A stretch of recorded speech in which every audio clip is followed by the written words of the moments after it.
ભુજ શહેરમાં પાણીના થતા બગાડને અટકાવવા માટે પાલિકાએ મહત્વનો નિર્ણય લીધો છે। હવેથી પાલિકા દ્વારા પાણીના બગાડ કરનાર લોકો સામે કાર્યવાહી કરવામાં આવશે। ભુજ પાલિકાએ શહેરના તમામ નાગરિકોને પાણીનો બગાડ નહીં કરવા માટે અપીલ કરી, તેમ છતાં પણ પાણીનો વેડફાટ કરશે તો પાણીના જોડાણ કાપવામાં આવશે। ભુજમાં મોટાભાગના વિસ્તારમાં એકાંતરે પાણીનું વિતરણ કરાય છે, ત્યારે અમુક સોસાયટીમાં પાણીનો બગાડ તેમજ ટાંકામાં બોલ વાલ્વ ન હોવાના કારણે પાણીનો વેડફાટ થવાની ફરિયાદ ઉઠે છે।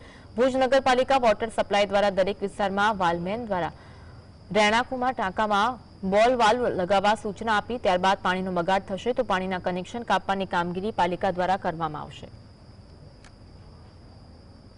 જે વાલમેન જે જાય છે જે વિસ્તારની અંદર, એ વાલમેનો જોતા રહેશે કે કઈ શેરીમાંથી કેટલો બગાડ થાય છે। અમારા વોર્ડમેન છે તો વોર્ડમેન જોતા રહેશે કે ભાઈ કયા વિસ્તારની અંદર, કઈ શેરીની અંદર, કયા વોર્ડની અંદર કેટલો પાણીનો બગાડ થાય છે। જો એ બગાડ એમને દેખાશે તો તે ઘરે જઈને સૂચના આપશે, તો નહીં માને તો નગરપાલિકામાં આવીને એન્જિનિયરશ્રીને કહેશે અને ત્યારબાદ એન્જિનિયરશ્રી દ્વારા તેને નોટિસ પાડવામાં આવશે।